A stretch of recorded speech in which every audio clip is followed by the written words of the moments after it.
The human brain has adapted to almost every environmental shift in history, but its programming regarding eating habits remains virtually unchanged since the Stone Age. For most of our existence, the threat of starvation was constant. To survive, the brain developed scarcity defaults, hardwired impulses to seek out and consume as many calories as possible whenever food was found. These ancient impulses are still active today, visible in our cravings for sweets and the sheer quantities consumed in a single sitting at a modern grocery store. Our survival mechanisms are currently misfiring. We are attempting to navigate a world of constant food availability using a biological program designed for a world where food was almost impossible to find. In the West, we have long accepted the standard of 3 square meals a day, with a recommended intake of 2,500 calories. However, data from the Global South suggests this standard may be inflated. In many of these regions, people consume significantly less food than those in the West, while maintaining high life expectancies and robust health.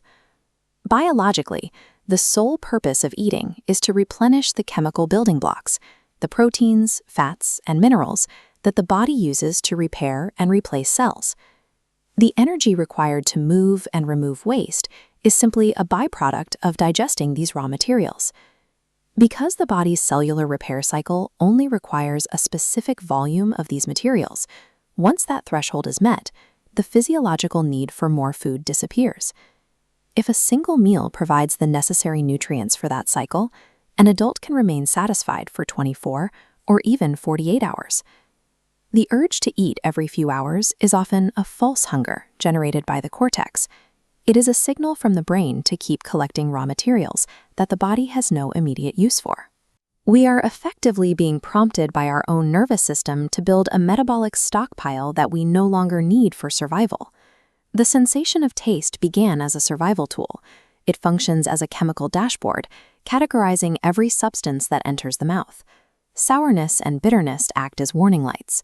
A sour taste can indicate a fruit is unripe or toxic, while bitterness often signals that meat is rotting and contains harmful bacteria.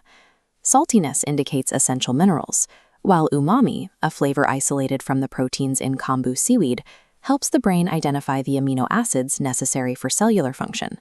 Spiciness is missing from this list because it isn't actually a taste. The capsaicin in peppers bypasses the taste receptors and triggers the pain sensors in the mouth and skin. This chemical sorting system is designed for utility.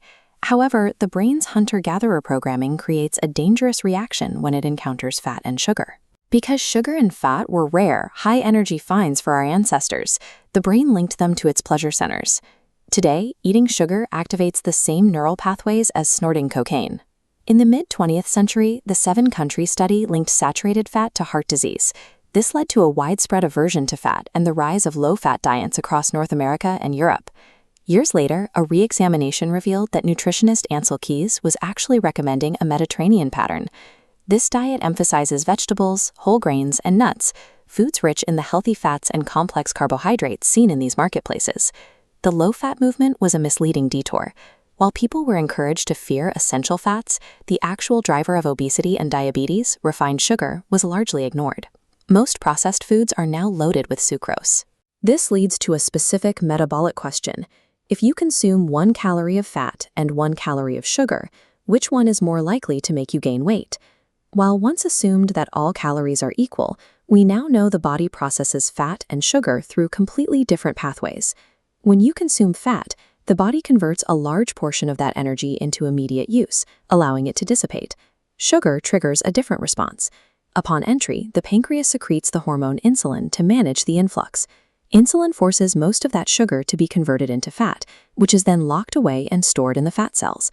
Because of this hormonal trigger, sweet foods are physically more fattening than fatty foods, regardless of the calorie count. Our modern health challenges are the result of a brain still running a hunter-gatherer survival protocol in a world where it no longer applies. Cravings for a third meal or for sugary snacks are not signals of nutritional need. They are evolutionary echoes of a prehistoric famine that ended thousands of years ago.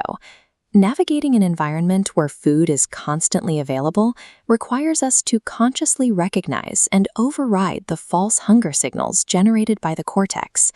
Improving our health means moving past societal myths about meal frequency accepting the value of healthy fats, and addressing the brain's drive for refined sugar.